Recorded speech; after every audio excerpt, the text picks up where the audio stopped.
And now we are live. We're back again. Nah, but we look like we've been ducking, but I promise we've not been ducking. Like we've just had scheduling issues. But here we are.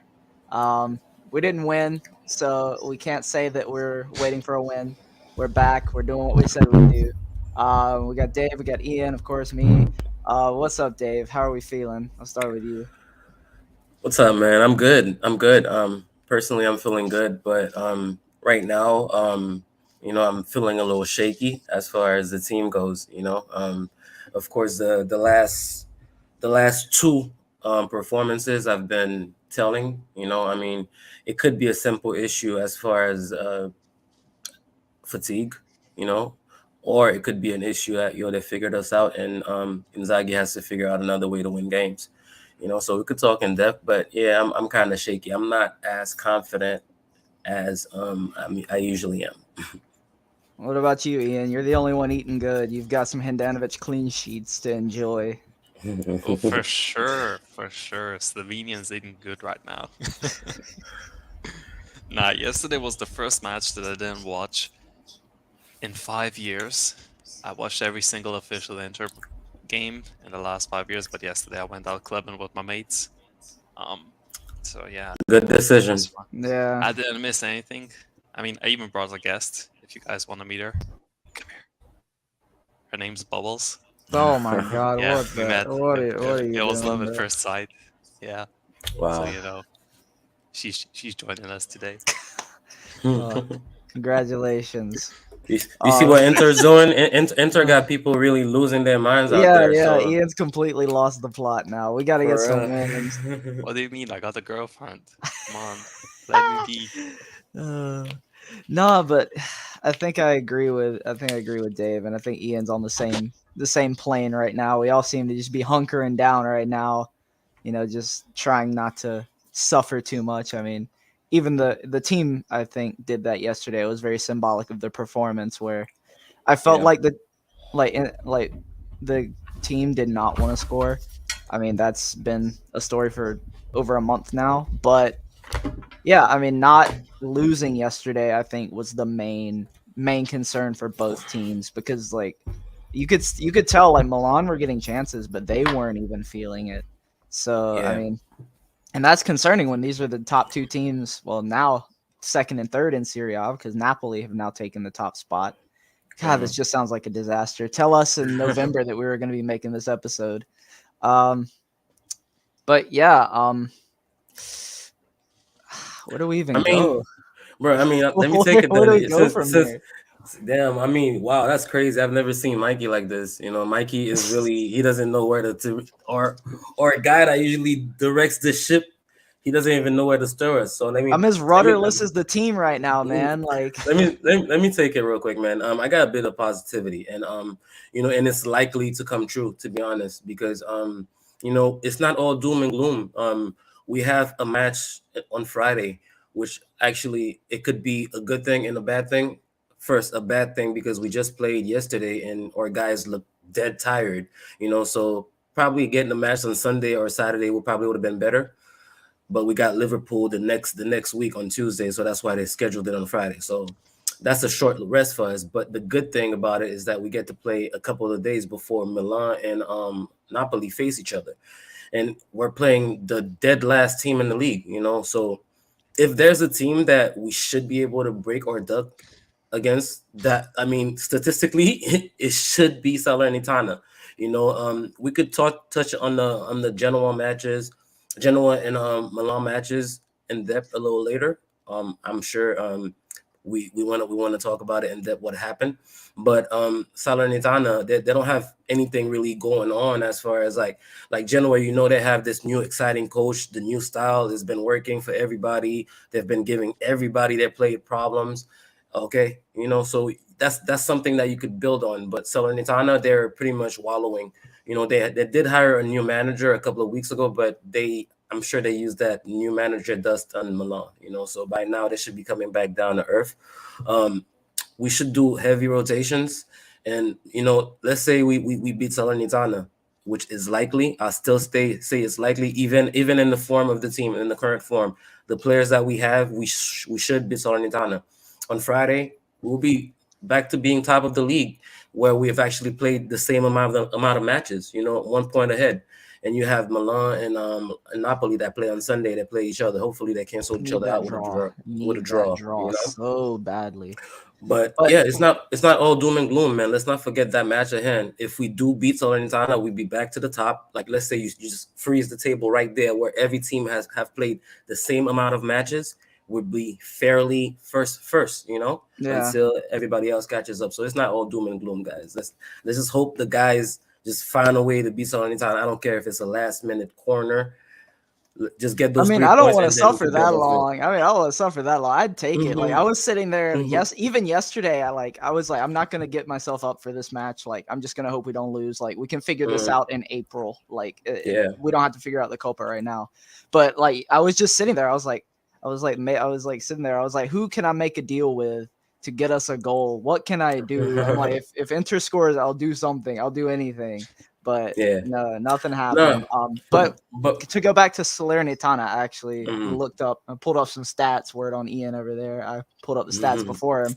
But I mean, they've conceded 56 goals this season. That is 3 more than Empoli. So that is the most goals conceded in Serie A. Mhm. Um, but they haven't lost in 4 straight matches. They've drawn against Spezia, Genoa, Milan, of course, and Bologna. So I mean, they're doing decent, very similar to what Genoa have been doing recently with Mhm. their new manager. And I mean, Salernitana hired Davide Nicola, and I mean, anyone who has followed Serie A remembers like his Crotone team, where Yeah. they got the Great Escape, and then he biked across the country. Like, I Mhm. mean, they're not. I struggle to take them lightly. Like, I'm still worried, but like when you're in this form, like every team looks like Yeah. A fucking challenge. a world beater. Yeah, like Yeah. Yeah. it's not easy, but yeah, just getting. I think even just seeing a goal go in would change everything about this team. It doesn't matter No. who it's from, but like just seeing that like goals are still real, like it would help a lot. Yeah. Yeah, that's Wow. one of Chelsea the looks issues. like it looks like Chelsea are about to choke their FA Cup. I think they're playing a second division team as well. That would make for some content. But Mikey, I mean, the thing on Salernitana, the reason why I'm not as worried about them per se is because uh as I've tried to point out on the timeline from time to time when it does happen, is that this team's Achilles heel has been high pressing. Every time they high press us, we just can't find a way to play out of it. Um, and we don't have the pace to just send the ball, do the ball over the top to just chase it down. So it's so easy to just compress the team and have Deco trying to chase balls around and stuff like that. Any team can beat you like that. Salernitana, as far as I know, they don't play that particular style. They strike me more as a team that, I mean, because I watched them versus Milan. They strike me more as a team that are going to just sit back, let you have the ball, let you try to break them down, and then when they have opportunities, they usually send the ball forward. And I saw Ribery lead a couple counters. Ribery, who is not sure to be playing against us, by the way, so that's another blow for them. Um, yeah, I don't know, man. I don't know how I could actually be on the podcast being confident after the run of form this team has been on, but here I am. Maybe it's my personality. Like, I don't know, man. This team is gonna have to No, that's a embarrass me talent. again. That is a talent that you can be confident right now. I No, mean, no, I am. I mean, not Salernitana. If we were playing a mid-table team or whatever, after what we saw against Milan yesterday, 3 days after that, yeah, then for sure, then I would have been talking about, damn, we might be losing this match. yeah, But Salernitana, I feel like it's a team that they're not gonna open up or anything like that. They're not gonna come press us next to Andanovic. Like, no, then they're not gonna come do that. So, and I think that's what's gonna work in our favor. Because when those teams press us, the way to beat the press is to bring up your tempo, play faster, move faster, and stuff like that. And we didn't have the legs to do it. You know, we just didn't have the legs to do it. When the team sits back, it lets you pass a little slower, look a little left and right before you pass and stuff like that. And right now we are very hesitant. So it's honestly, if there's a match made in heaven as far as or form right now, it's Salernitana, and I hope we just make the best out of it. We did look at Genoa on the table like, oh my God, they're second to last, so we should fuck them up. That's a mistake because we didn't look in depth. Like if we look at the style Genoa have been playing, us on the pod, we discuss this all the time. The three of us right here, we should know that this Genoa team, we should have known that this Genoa team would have given us issues because we know how this team suffers under press. But Salernitana is not like that, so I feel like that's why I'm so confident. Yeah, I do like what you're saying. I like this matchup because what you're saying now, like this team needs those shots on goal. They need, some time to work on some kind of alternative system. And if it's a team that's going to be more passive, that is, something that, we can benefit from because these guys need to figure out maybe new passing patterns. They need to figure out who needs to get forward, how to break some lines, like maybe like try the 3-5-1-1 or 4-3-1-2 or something like. Yeah. We need something in between the lines, like something happening. Like Hakan was kind of doing it yesterday, I thought a little bit. He was trying. It wasn't working as well, but he was the only guy. Like he was up near Perisic most of the time. He was in between those lines. I mean, Perisic is still our like most creative player right now. He was trying, and I mean, look, we have to be fair. That's the reason why I haven't really given Hakan any stick. Because right now he's just part of the collective. They all have been stinking. So I'm not gonna single him out as somebody that sucks or that's been sucking. But at least, like you said, Mikey, yesterday he's been trying, man. He against Milan. This guy's gonna be motivated.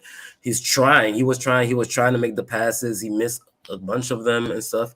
So that's why people could stand on that to say, oh my God, this guy was trash yesterday. Look at all the passes he missed. But he's the only guy that was trying to make something happen. But we have to also touch on Dumfries. I think that he has a mentality issue where he still thinks like a right back. I would like to see him try to take on his man more, because he has the pace. But he seems to always already have it premeditated in his head that when he gets the ball, he's just going to check it back and try to do the 1-2. And that's his only thing, and defenders are anticipating that. And when you got a guy like Theo Hernandez who has pace, it's never going to work. That's why he was Dumfries was kind of neutralized yesterday, whereas he kind of caught Theo off guard the last match. Theo was ready for him yesterday. To be fair to Dumfries in that situation, I thought he canceled out Theo for most of the match. There was like one run that Theo made where he slalomed through the midfield, played a 1-2 with Giroud, and shot. I felt like other than that, like they kind of canceled each other out because they were almost like having an MMA match like on the touchline. So. No, you spot on. I failed to say that they did. I failed to mention his defensive work on the other end. He did cancel Theo out as well because Theo is literally Milan's second most dangerous offensive threat, So yeah, they did cancel each other out. So I guess that's what it is. That was a sacrifice that okay, you're not gonna get anything from him going forward, but at least he's gonna stop Theo as well. Would you start Dumfries again on Friday with this quick turnaround? Both of you guys, would you want to start Dumfries or would you go with Matteo Darmian? If he's fit, would you go with Gosens on the left? Because of course he made his first appearance for Inter. He only got a couple minutes, but it was good to see something. Go ahead, Ian. You haven't spoken. I'd say start what's his name, Darmian on the right flank, and for like 45 minutes, maybe tops, like one half play Gosens, to kind of build up that match fitness. Don't just throw him in like that, and then play Perisic because obviously we still have to think of the match against Liverpool on Tuesday, I think it is. So honestly, I think Inzaghi has his work cut out as to what to do with the team. It's just really send the boring. Primavera to Liverpool. Like, don't even put any first team players on the plane. Like, just send the Primavera. Like, I am not worried about that match at all. Like Yeah. No. after the first match, of course, like there was a little bit of hope for like 75 minutes, but then Liverpool gets 2 goals. I mean, they're not away goals, but they're goals. Inter are not coming back from that. Yeah. Yeah. No, yeah. To answer your questions, Mikey. Personally, I would start Darmian. Hopefully, he could play the whole match if we're winning and stuff like that. We don't have to bring Dumfries on as an emergency, so he can get a full rest. And since we speaking about Darmian and Dumfries, I would like for us to actually look at somebody in the summer to bring in, to compete with Dumfries, somebody more like him, a pacey guy. If we could bring this guy Lazio, he hasn't been playing much at Lazio. If we could get him on the cheap, because he doesn't fit. He's more of a wing back. He's not a right back. If we could get him on the cheap to come compete with Dumfries, I would love that. Or single. I mean, that would be more of an expensive thing. I doubt that that's gonna happen, but I do feel like we need, because Darmian is more of a safe guy. He's not gonna fuck up. He's gonna be solid defensively. He's gonna be very opportunistic on the offensive end, but he's not a dynamic guy. He's not a quick guy. He's not a pacey guy. So that's my thought. But on the left side, I want to start Gosens. I don't think he's ready. Because he played what, 9 minutes, if that, yesterday. Yeah, barely. So I would actually start DeMarco. Because Bastoni is still fresh. He doesn't show any signs of tiredness. I start Bastoni as a left center back, and put DeMarco to give Perisic some rest, because Perisic, we've been riding that horse, I don't know since how long. Give Perisic some rest, and then see if DeMarco could play 60 to 70 minutes and then bring on Gosens. So now we're slowly increasing his minutes from that 8 that he played to now he could play a good 20 minutes where he could really get involved in the match, as opposed to you see a couple flashes of him yesterday. And that would be a good way of giving Perisic a rest as well.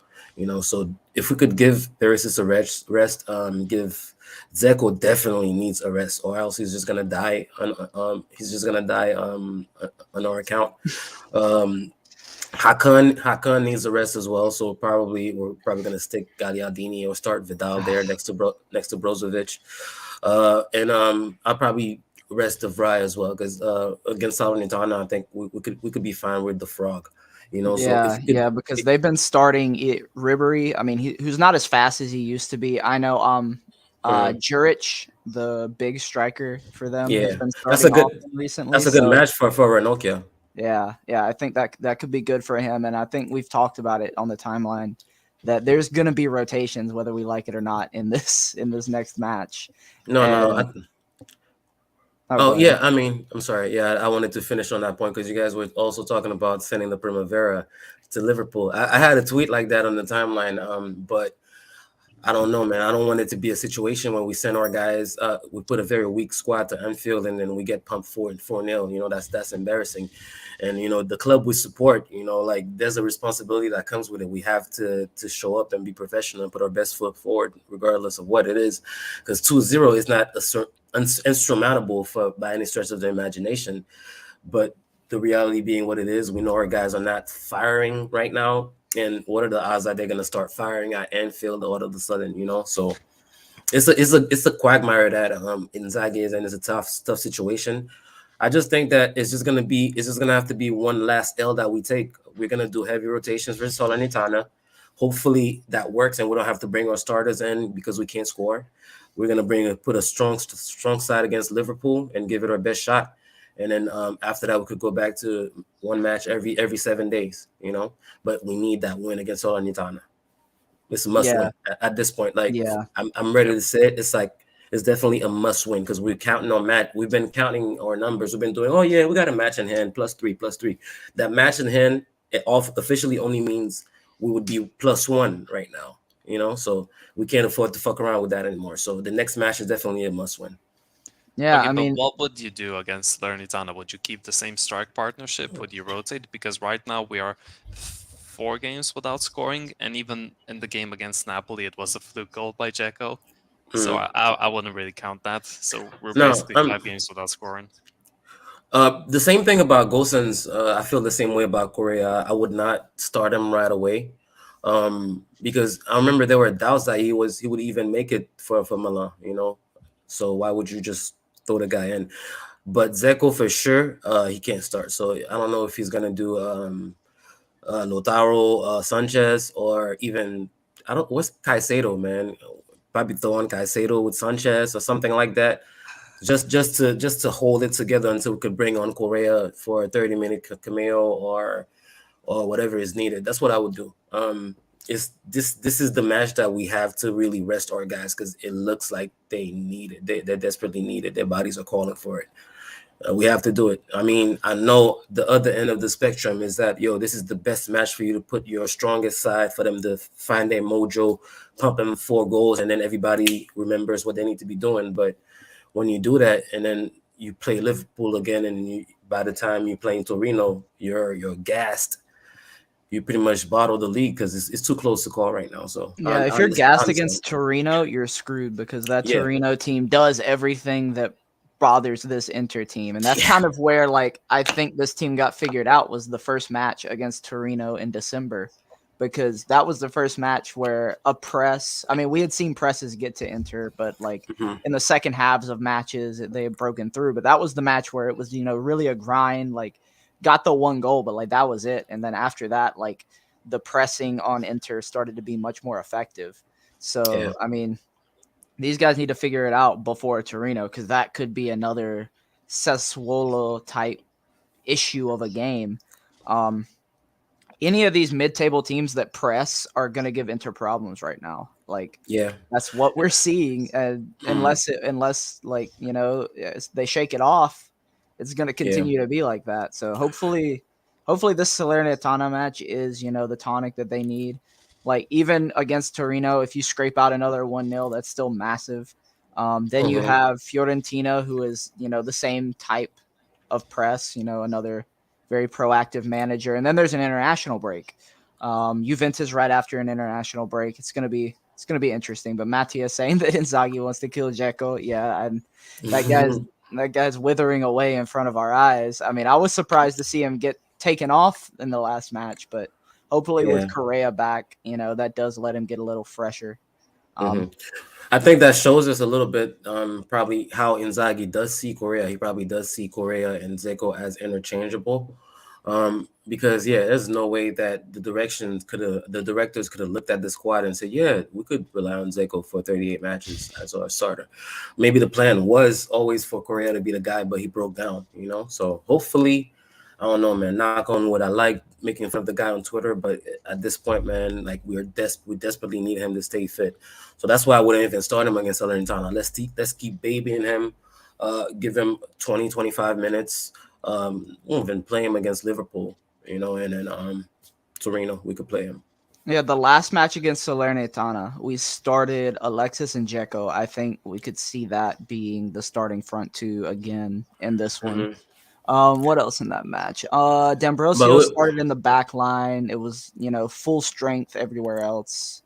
It could we destroyed them though. Like, we beat them like 5-0, 4-0, something. Yeah, it was 5-0. The goal scorers: Dumfries, Alexis, Perisic, Gagliardini, go figure, and Lautaro.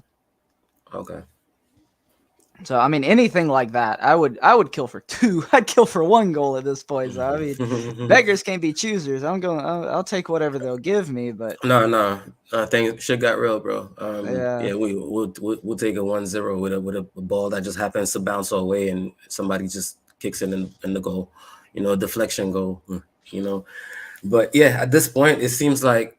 I mean, a lot of guys. We could address that, because I did see a couple of the comments saying it. I don't think the team is falling apart. I don't think Inzaghi's lost the plot or anything like that. Because, I mean, of course, I'm sure you guys have seen a couple Inzaghi out. There are those people out there already. No, that's too much. That is too much. I have a lot to say about that. That's crazy. I feel like the issue with the team is more psychologically right now, and they are tired. And the both things could be interlinked, in my opinion. So, once we get out of Liverpool, get out of the Champions League, and we're back to playing one match every 7 days, and we get to rest our guys, I think we'll be fine. Yeah, I mean, that's what we were doing at this point last season when the team started steamrolling. Like, it was one competition. It was getting ready for one match a week, and these guys were just absolutely bulldozing everyone in their way. And now we're on 3 fronts with a weaker squad than last season, and it's starting to show. It's not Inzaghi's fault. Inzaghi can't. He's still putting out a system that is producing 50-something shots in 2 games. I mean, he can't walk out there and put the ball in the net himself. Like, I mean, yeah, last match it was drab, but those guys were definitely gassed. They definitely just didn't want to lose. Both teams looked very happy pretty much from the outset just to take a draw there. So, like, that's also the culpa. I'm not going to read the culpa into Serie A unless it's a loss. So, yeah, I don't think anything's falling apart. Inzaghi out is ridiculous. Who are you going to bring in? Do you want to bring in Italiano? Like, he's not ready. Do you want to bring in Juric? He's not ready for the top level. What do you want? Mihailovic? Like, there's nobody else.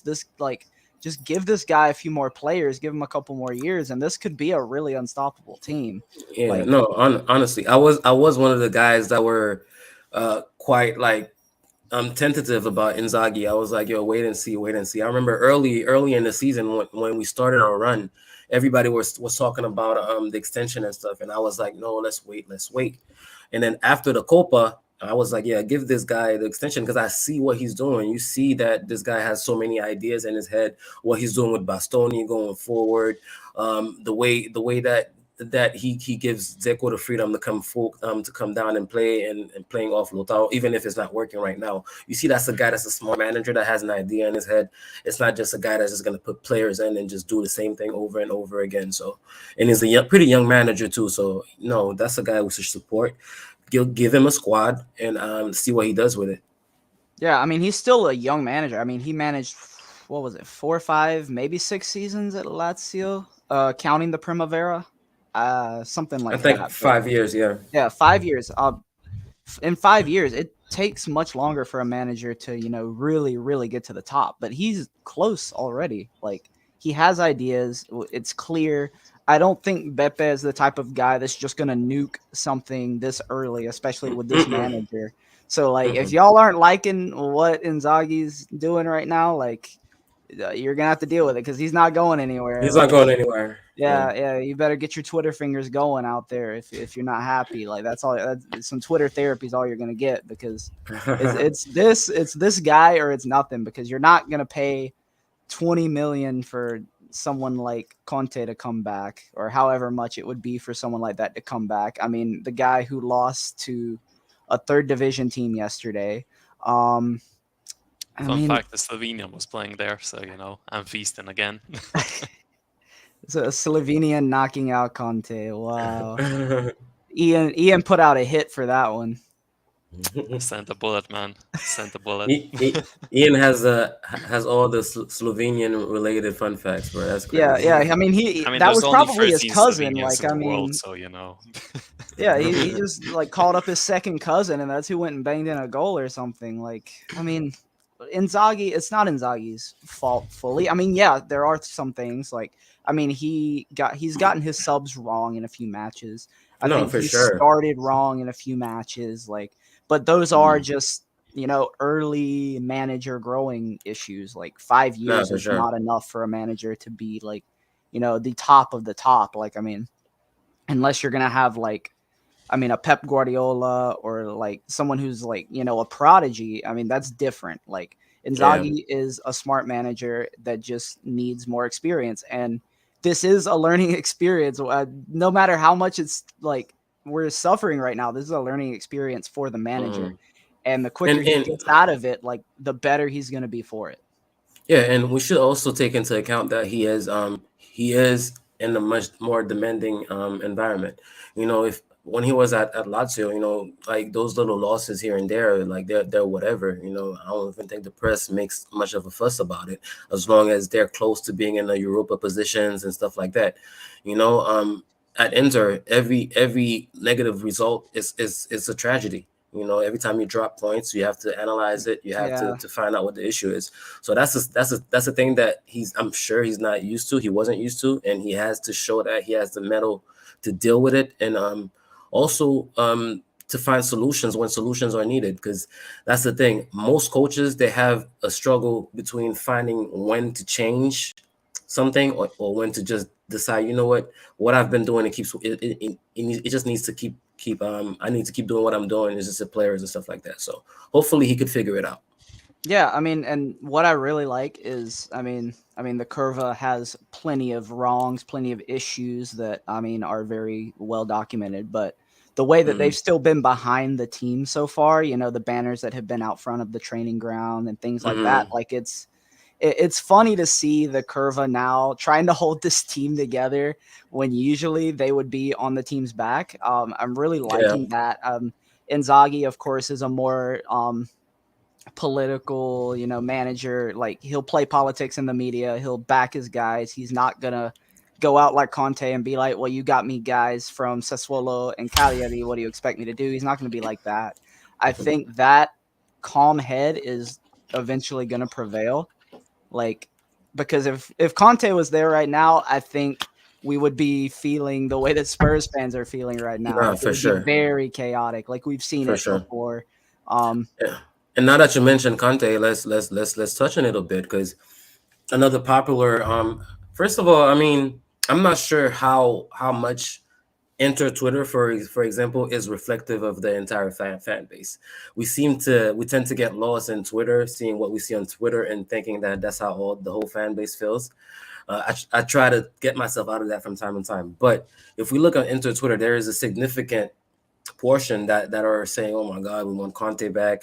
We would have been walking the league if it was Conte with this team." I politely disagree, man. I really disagree because we saw the main struggle that we've had with our pressing is when somebody sticks a guy on Brozovic and just tells him, you know what, you're just not gonna play the ball today. We seen Krunic yesterday running after Brozovic inside the box, you yeah. know, and that almost cost us a Well, goal. don't get me started So on the pass from Handanovic. That was a terrible yeah, pass yeah, and that was a terrible terrible pass. decision. No, yeah, I mean, I try to just fly over that because I Yeah. think we've established that, and Danovich is pretty much in the dirt right now. I'm sorry, Ian, but yeah, I just fly over Danovich issues at this point. But what was I saying? Uh, Damn. Oh yeah. Oh yeah. Krunic. okay. We'll Okay. talk Krunic Yeah. chasing Yeah. Brozovic all the way to the box. Like a lot of teams are doing that. Genoa did the same thing. When that happened to us under Conte last year, credit to him, he figured it out. That was around the same time that Ericsson was starting to figure out how to play his style. What we saw is that we would see that he brings down Ericsson right next to Brozovic, down next to Andanovic in the box, and no team is going to stick two midfielders to man mark two different players because you're going to leave yourself exposed in the back. So when you man mark Brozo, you see Ericsson come and start play, and then we would go from there. So Inzaghi needs to watch those tapes. I'm not sure if Hakan is capable of doing it, but he needs to try something else, to somebody else come relieve Brozo of those playmaking duties Yeah. until the press relents a little bit. I don't And then think Hakan can do it as much as I like him as a player, and I respect the work he's done to learn a deeper he's position at this trying. point. He's trying. Like, but I don't know if you can put him that deep, especially even for the team, because Ericsson showed that. It took him a while even to show that he could come that deep and progress play. Yeah. And so for Hakan to do that, coming from a similar, trequartista type role, Mm-hmm. I mean, And it may just be too much to ask. And I don't know what's up with Barella at this point. yeah, He was we got to walking touch on that. yesterday. Like, Yeah, I we don't know got to if he's touch on just that. been gassed because he's been playing for like 3 years straight. I don't know if he needs a break. I don't know. But I just don't see any other midfielders that could come deep. So the solution is going to have to come from somewhere else, whether it's, There's, it could have been DeVry, but DeVry's passing, he's got other things he needs to worry about right now, like mhm. not getting lost in no man's land and getting spun. No, So, for sure. it's going to have to be Bastoni pushing the ball forward, which we saw. Mhm. That's going to have to be something, or, maybe Golsons can come in and, hold the Yeah, ball up a little differently. exactly. Well, here's another thing, because we just spoke about the first solution that Conte found, which was bringing Ericsson to be that second playmaker. He also started implementing long balls straight from either Handanovic or one of the defenders in the path of either Hakimi or Lukaku. Those are players that we don't have anymore. We can't take what we call route one anymore. Dumfries and Paris are pretty quick players, but they're not guys that are blazing with speed that are going to leave their opponents so far behind them that they have the whole time in the world to pick out a pass. You know, they could be guys in foot races, but they're not extremely quick guys. So I'm not sure how goal sense would help in that situation, but Inzaghi needs to figure that out because like it's a copycat league. I'm sure that everybody watches matches, you know, and everybody scouts teams. So even teams that usually don't press, I'm sure the week that they play Inter, they're gonna be training and trying to implement some kind of press, trying to implement a way to take Brozo out of the match because that's been our undoing so far. Yeah, I mean, but the thing is, like maybe with Salernitana, maybe they try to press, and then you're able to get in behind them because they're a very shaky defense. So if they don't sit back, I think Inter score more than if they do sit back on Friday. But yeah, it just is very much. That's why I said like I think when Juric pressed Brozovic in December, that was really when things started to change. Everyone else looked at that specific press and was like, we have to do it like that. And since then, it's worked. And yeah, I mean, you can survive on just getting by with Brozovic trying to, you know, elude people like for long enough, but eventually like he gets gassed, like he gets suspended, like things happen. So like got to Yeah. figure something out. I agree, but I don't know where that solution is. I mean, we see when Alexis Sanchez comes on, he's dropping almost that deep. So, but then he loses the ball so quickly, so Yeah. it's not a solution. Like it's more of a problem. So, Ia, do you have any fresh ideas? Can we get See, you on the phone with when Inzaghi? Mhm. when I think we should bring back a thing we used to do under Conte. It's to put it to one of the wide center backs, put it into the wing back, and then to the midfield. We have Bastoni and Skriniar, who, okay, Bastoni's better with his feet than Skriniar, but like we still have wing backs that are more capable of picking the ball up and doing something with it, you know. So Coach Ian from the couch, from home, who doesn't have any qualifications whatsoever, Assistant would do manager of the Slovenian national team here. sure. I I mean, would I think what we've seen is that most teams they already anticipate that as well because they're most teams already pack the midfield even when we do that, and what we do see that they leave the back open. You know, you see they have their center backs pressing up and stuff, and they're daring Zico to beat him in the foot race and Lotaro as well. That's what it's been. You know. exactly. But look, so let's say Brozovic still comes back. So you have three Mhm. center backs, you have one Brozovic, that's four people in and around the box. You have two wing backs that you can still deliver the ball to. That's six people in and around the box. So that's six, theoretically, six opposition players pressing us high. That's more than Mhm. half of their players up front. What you then do is hoof it over. This is like under 11 stuff. But who's When they gonna press get you, it? Who's gonna go get it? Dzeko you can't go you get it. you have a top. Lautaro doesn't want to go Yeah, get it. sure, but look, you have to do something. You know, this is like the basics of football. If they press you high, just throw it No, over. I I Just mean, mean, yeet I it mean, over. You know. we've tried it, and the thing is, I even had guys complaining like, "Oh my God, why are we doing all those long balls to Zeko?" I think that was after the Genoa match, you know. And I was like pulling my hair out. Like, did you not watch the same match? I was just watching. They're pressing us. That was literally our only out ball, you know. But Zeko just, first of all, he'll give you a burst and chase one or two, but the next couple he'll just give you the little slow jog, like just the effort. Like, see, I'm trying, you know. And I kind of saw yesterday that Lotaro kind of got on him a bit for missing a press. I'm not sure if other yeah, people I saw picked up that. on that. Yeah, because I he was was like, just kind of you see the arms going, and it's like yeah, you should have and been pressing Lotaro right was, there. yeah, yep. So Lotaro was frustrated, man. So I guess a lot of the people that think that Lotaro is having struggles because he misses playing like a guy like Lukaku with a guy like Lukaku. You guys may be onto something because he seems like he's starting to be frustrated with Zeko. Yeah, I mean, yeah, but yeah, okay, if Oh only we my had God. someone on the that miss. bench. Yeah. Yeah, yeah. Fiorentina just missed very close to scoring against Juve. Sorry, go ahead, Ian. If only we had someone on the bench that could replace Lukaku, that is tall, that is strong, and that can head the ball. I mean, do we have someone like that? Oh, we brought him in January, and he's played like what, 15 minutes? Not even that. You know, I mean, just give it a Put try, Ranocchio up top, right? I mean, dude. But I you guys are think it would forgetting the work key. wonders. You guys are forgetting the key thing, man. The key thing is the pace right now. At this point, the way this team is set up, a guy like Beto would score bags of goals in this inter. And Beto is a guy that I consider a donkey. He has no technique. He's more of a Oh, athlete. David's about to message you about that. But I mean, I've been very vocal about it. But he's fast for a big guy. You know, he could hold it up. So if we just had a guy like that, that's strong, that the defenders are not gonna just push around, and that could still beat him in a foot race, would be golden, man. But I don't know. I mean, we can't be dwelling on this too much, because even in the midst of our glory this season, we were all saying like, yo, this is not sustainable. Zeko is 35.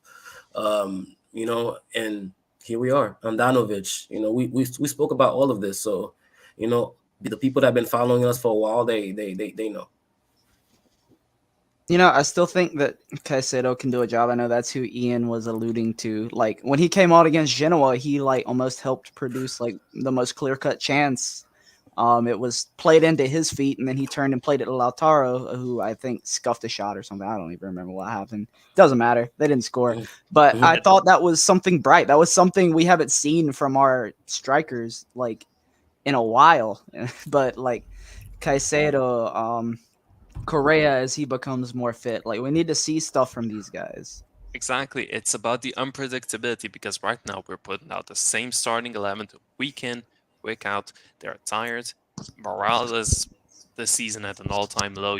It's what to do. Everyone's got this figured out. They know, okay, for that one game a month, let's say one game a month, you just press the opposition team high.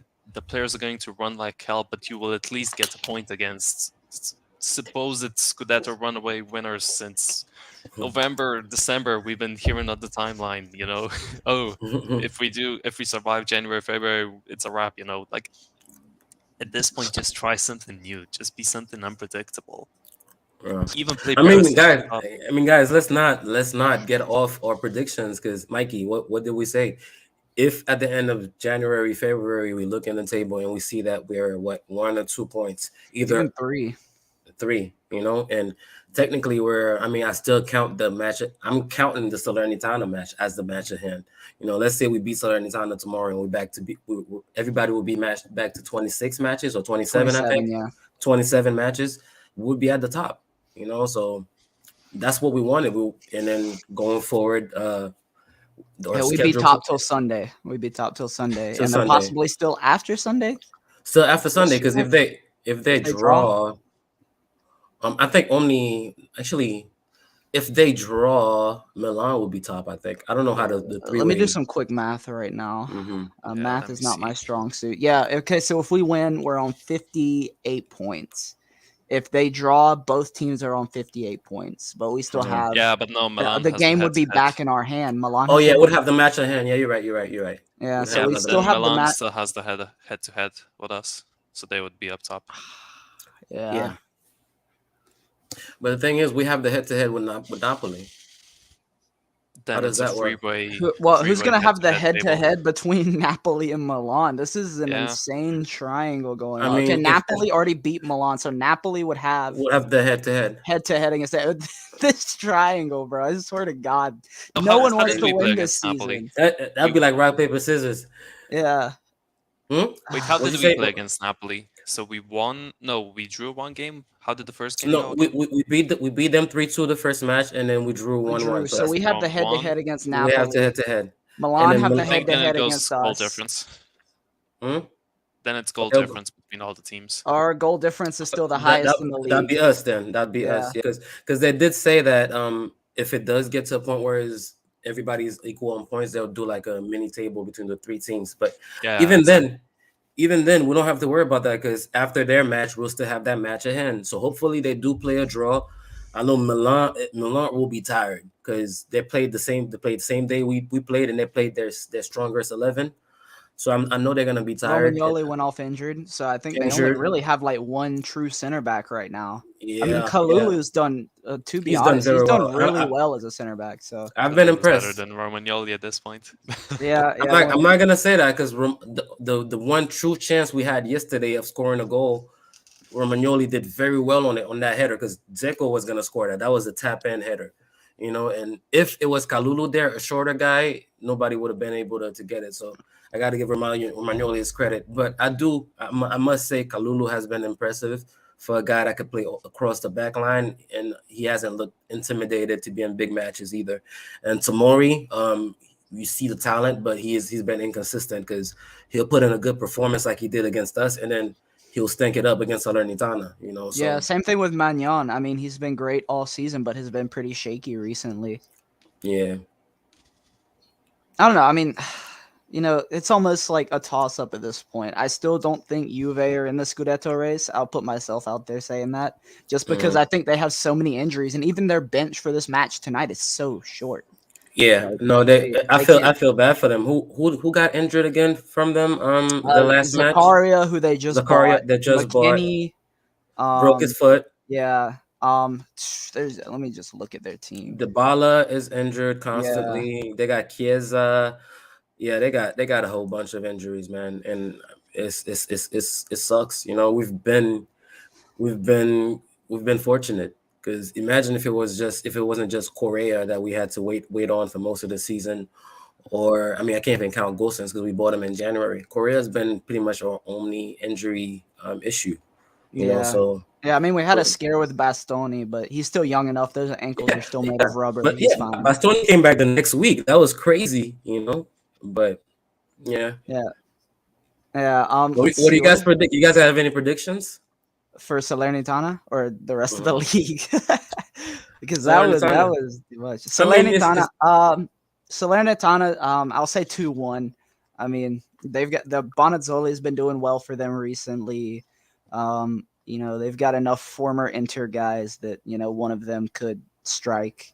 But I think that is the match that we put it back together on. Do you really think we can score 2 in the current form? Maybe. give your prediction and move on, bro. I don't know. I'd have to say 1-1. Even that, I'm not gonna. Boo! Wow, You're boo. taking the No, Boo this man, Histo boo this route. no. man again, boo. Throwing tomatoes at me. Yeah. Oh my But god, no. I'll go 2-0, man. I see again for the reasons that I mentioned earlier in the pod, the style of play that they have is that there will be they will let us have the ball. They'll play with all their men behind the ball. They're not going to compress us in our box. I believe that given the time to pretty much pick their passes and find a rhythm, we'll be able to bang a couple goals past them. And we're in a position where our guys lack intensity and they lack confidence. So it's perfect for them to find a team that's going to be a little lax, give them time to think on their passes and stuff like that. So I feel like it's a perfect matchup. And also we got to give credit to, I guess, French fry Steven DeVry. The past couple matches, he's been back to his solid self. You know, he hasn't been an issue anymore. He seems to have found his mojo back. So that's something that I feel good about. That's the reason why I'm predicting a 2-0 and not a 2-1 like Mikey. Let's see what the comments are saying. I think we have a question. Where the question goes from El Venom in the chat. Yeah.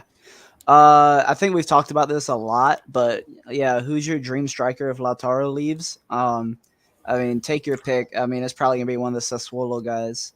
I think Raspadori can do a job. I know Scamacca is a target regardless. Jonathan David. I mean, we've sent scouts to France now to look at him. I think that would be a decent option. But yeah, just the pick of the mill that we've seen. I don't want Dybala. He's too injury prone at this point in his career. Yeah. I mean, you spot on, Mikey. Sometimes that's why Mikey hurries up and answers questions before me because he knows we have the same takes. I'm starting to catch on. I'm starting to catch on to you, Mikey. But spot on. My dream right now. I mean, since the question says dream, is still Dybala. But the way he's been the past couple of seasons, specifically this season. He's just been breaking down, and it's not like you see somebody give him a tough tackle. Oh my God, they fucked up his ankle or they messed up his knee. It's like he's running, he's trying to get a ball. He lunges for a ball, and the next thing you know, he calls for the sub himself because he pulled a muscle. And all of his injuries this season have been just that. You know, if you look I forgot the website. I think it's Transfermark that shows the injuries. Yeah. You see muscle this, muscle that, muscle fatigue, muscle resentment, muscle this, muscle that. So that's a sign of a guy that's breaking down. So at the price that he would come, we just can't afford to bring him in and just nurse him. So in that case, I would go to Raspadori. Raspadori is he gotta come because even though he's gonna have his struggles just like Lotaro is. He's shown the ability to participate and help the team in other ways, even when he's not scoring goals. You see, he's always participating in the team buildup. He's putting balls through. He has what 8 goals, 5 assists. So that tells you his capability. He could create for himself and for others. He's not waiting for others to create for him and stuff. And he's a pacey little guy. So anybody we have that's quick, that could run or that could add some quickness to that front line, that would be my guy. So Dybala is the dream, but because of his position, I'd settle for Raspadori. Jonathan David, I have my doubts about him. I would have personal reason for wanting him because he's Haitian. He's a Haitian kid. We have a lot in common. We're both from Haiti. We kind of came to North America to get around the same age, and so I really connect with him. I would love to have him and enter. But as far as his game, he's struggled the last couple of months, so I have my doubts. Yeah, you wouldn't want him to flop either. I wouldn't want him to flop exactly because Yeah. the fans could be very very relentless. But the thing is, when you talk about struggle, because Lautaro is struggling right now, Jonathan David is struggling. A guy like Raspadori, when he struggles, he's still going to be able to add to the team. Like if he's not banging in goals, if he's not confident, he's still going to be able to dribble past guys or put a ball in and stuff. So he's still going to be able to be effective. So that's the reason why that would be my guy. Ian? About I the same. think everyone said it. I've really grown to like Raspadori. I'm not convinced on Jonathan David. Whenever I see Thomas hyping a player up on this World timeline, I'm just like, stay away from that guy. He compared Barella to Modric, and now Barella's dropping stinkers left, right, and center. So just stay away. No, but yeah, I mean, Raspadori. If we're talking dream, we can dream big. We can go Lukaku for back? Haaland. If Chelsea pays the wages. Matter of fact, let me see if they got knocked out because they were in a very, very, very embarrassing position, playing a lower division team, and they were losing. Oh no, they came back and won 3-2. Okay. Yeah, but it wasn't Chelsea it are wasn't Lukaku. selling. It was Apparently, Lukaku scored a Abramovich goal. said they're selling. Lukaku scored. Well, I mean, he eats lower opposition. We know that. That's what we were really starting. That's kind of what we got from him, and really helped our push. We are still scoring against the lower teams, but I mean, not these past couple of weeks. Like we could have really used that. So, one to think about. True. A wild card could be Berardi. Nah. I wouldn't. You might as well he just would adapt stay. to a striker. You might as well just stay at Sassuolo. Be like a Di Natale type legend there. Yeah. True. Yeah. But the chat is not very confident about this match after we were talking about it. See, the Mattia Balkans says stick 0-0.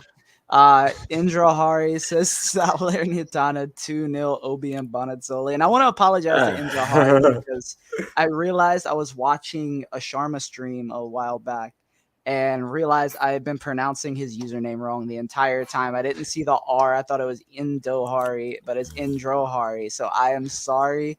I can't read. Getting a degree in library science, but I can't read. So yeah, sorry about that, bro. Let's see what else we got. El Venom, liking the Raspadori talk.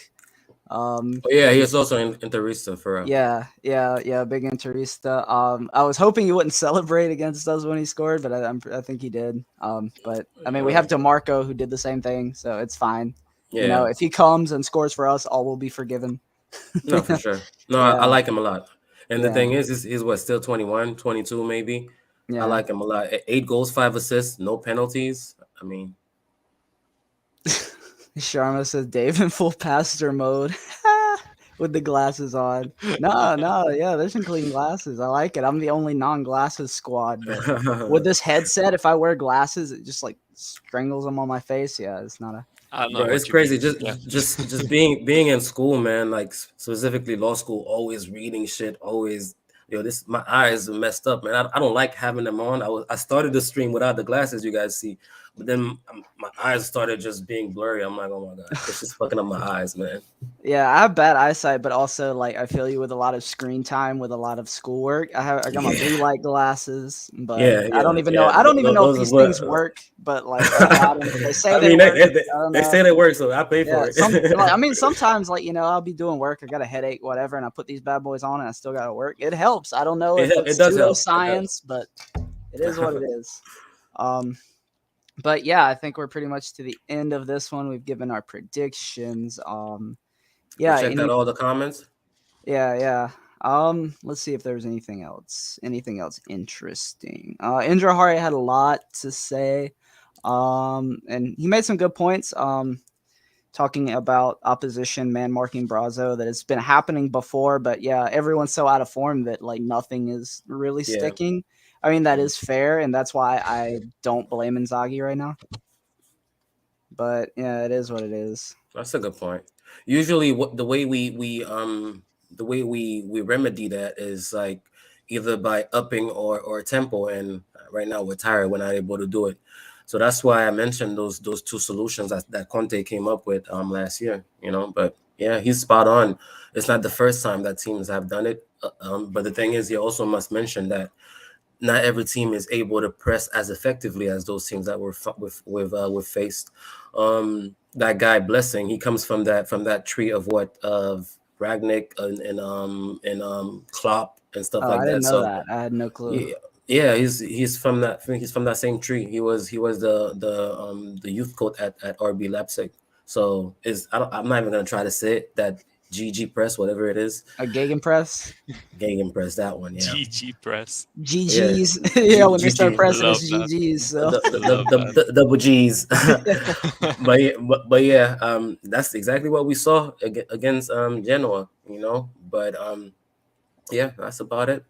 Well, I do want to say something I want to see more out of Inter in the coming weeks. Mm, I'd like to see us, doing almost like Gegenpress, where we're pressing as soon as we lose the ball and we're the ones pushing teams back into their own box, because yeah. against Milan and against, I think, Genoa a little bit as well, the times where I felt like we were most dangerous were right after we lost the ball, like Mhm. deep in And it opposition will swarm them territory. right away. Yeah. Yeah, I felt like that was our most dangerous, position at that point. And so I'd like to see some more of that, because you don't have to worry about building out of the back if you aren't coming out of the back. I agree. So I'd like to see some more of that coming up. I agree. And again, it goes back to the same thing we've been talking about. All that takes juice, and we're out of juice right now. Yeah, So. also true. And yeah, we didn't touch on it long enough, but you mentioned it. Barella, we saw Barella walking yesterday. The guy that's never tired, Mr. Battery, Mr. Energizer Bunny. So that if you see Barella walking, and that's a guy that he didn't play against Liverpool, he was suspended. I think he had he was suspended in the league as well. No, right? He missed a game in the league. I'm not sure. Maybe I'm wrong, but he's had a couple matches off. Is my point. And you would expect them to be at least at his normal freshness. And if you see this guy tired, then you don't even need to look at the rest of the team. That means everybody else is worse than him. Yeah, that is true. But yeah, any other parting thoughts? Pushing an hour, get out of here, get ready, hunker down Hey, for the next thank you match. everybody. Thank you everybody for all the comments. I see Mattia; he's always there, the first every time. Thank you. We appreciate it. He says if Juventus win the title, he's not watching Serie A anymore. So we better hope Yeah, Juventus don't win, or we've lost a very loyal watcher. yeah. But yeah. I mean, I know not everyone wants to hear or talk about Inter in times like this. So I mean, if you're sticking around listening to this, suffering with us, like Mhm. we really appreciate it. And we must be honest. We drag ourselves to come and do it. And again, we had the Sharmster in the comments, always supporting us, Mr. Sharms. This guy, I don't know how he does it. Like win, lose, or draw. Right after you see Uncle Sharma, I get the notification. I'm over here punching walls. How is this guy? I'd be banned from the internet if I came on straight after an Yeah, Inter bro. loss. Like he doesn't even get the time to really woosah. But right after the match, you see the little notification. Sharma is live. I'm like, how is he doing it? Yeah, sometimes I'm just like, oh, my thoughts are with him, bro, because I can't be doing that. And like the comments after that are probably, they're Depressing. probably so, Depressing. yeah, Yeah. oof, yeah. Oh But god. speaking of notifications, you guys should subscribe to the Brothers of the World channel and click the bell so you always get notified when we're about to go live. That was great. That was great.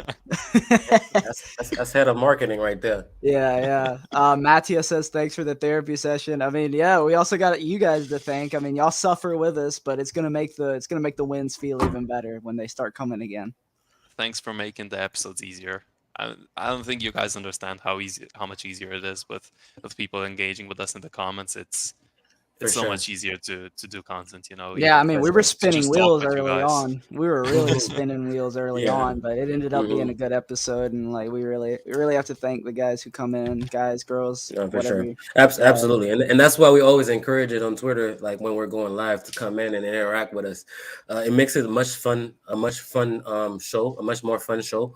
But I guess it does make it a little harder to listen to if you're not watching it. Sometimes Yeah. I can't tell who's talking because we're all so excited. But yeah, it's a fun show, man. Thank you everybody, and you guys are part of the show like everybody else. Yeah.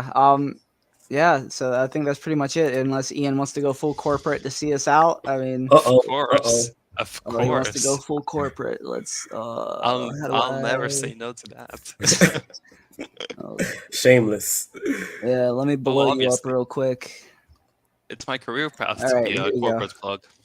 So, Blossoms and I would like to thank you for joining us on the Birds of the World podcast. Our socials on Twitter, we are at BOTWpod.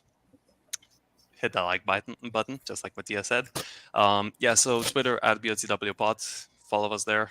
We tweet each time we go out. We have our own personal Twitter accounts in the bio.